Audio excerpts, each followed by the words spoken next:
7 खासदार, हो, शिवसेना उद्धव 7 खासदार. 9 पैकी 7.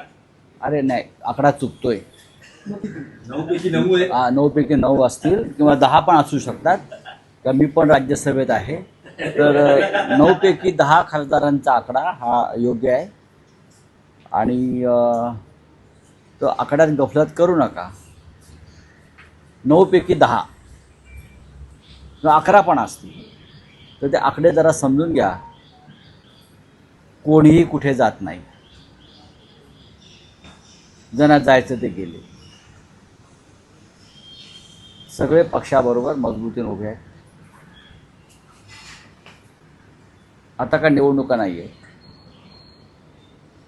लोकसभेच्या निवडणुकांना जवळजवळ अजून 3 वर्ष आहेत. आणि सर्व खासदारांचे आमचं शिवसेना पक्षप्रमुखांचं संवाद सुरू आहे.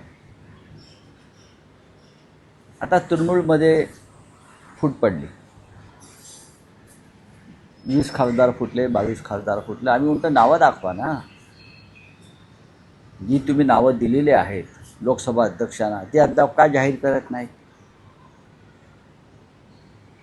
अमित शहांची ही एक स्ट्रॅटेजी असते, एक वावटळ निर्माण करायची. फुटले ज्यांना फुटायचं आहे ते फुटतात.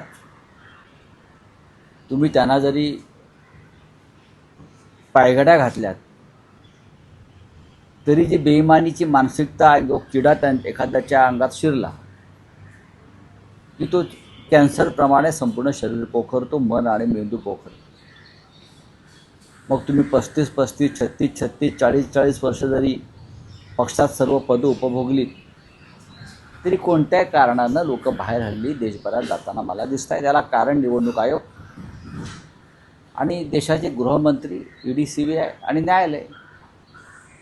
जोपर्यंत ह्या संस्था निष्पक्षपणे काम करत नाही तोपर्यंत